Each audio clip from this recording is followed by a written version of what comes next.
Hey folks, welcome back to Guitar Wishlist. My name is 3-Chord Dave, and we're going to talk about the Epiphone Professional.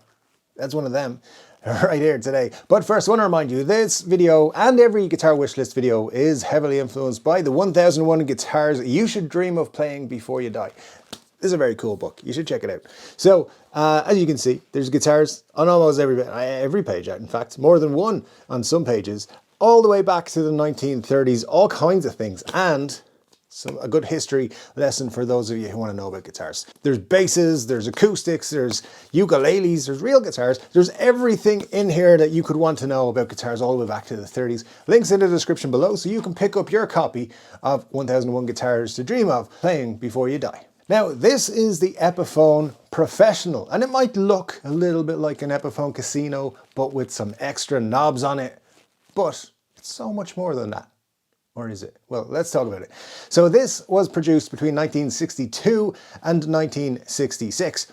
It is very casino-like, and yeah, that was made in the Kalamazoo factory where they were making casino guitars, so it's not really a surprise.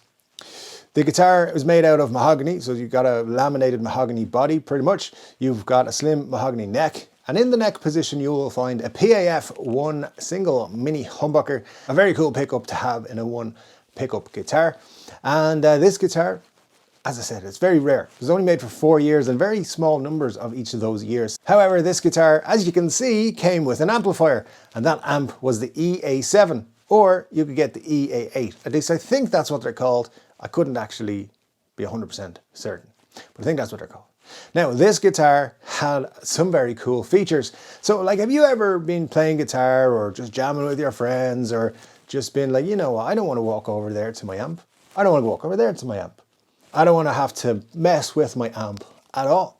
I just want to, you know, play my guitar and just do stuff on my guitar and have it sound. I want extra reverb. I want a little bit less or a little bit more tremolo. I want to be able to adjust my amp.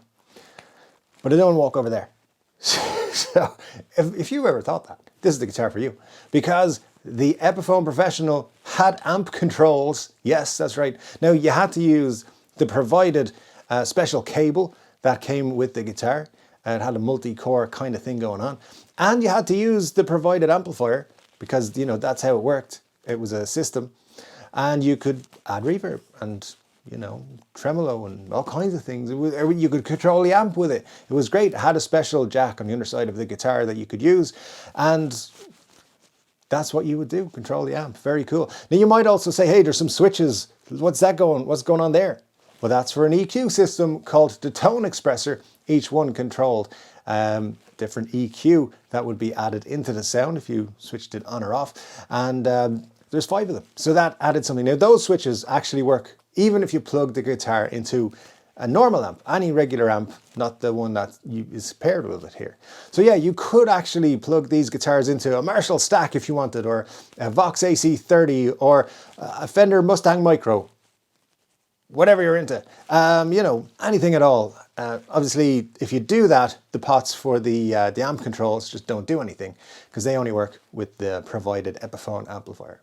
Gibson should really reissue these. This would be a pretty cool thing for them to reissue, I think, but yeah, they're probably not going to do that.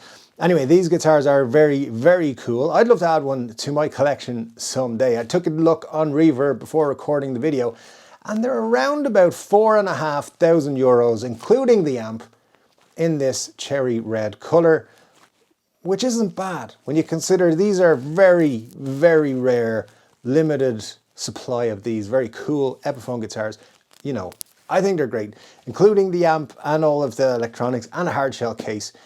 It's not bad. It's not bad. And this is something that not a lot of people are going to have in their collections. So that's what I think of the Epiphone Professional. I'd love to know what you guys think of the Epiphone Professional, and if you'd like to add it to your collection.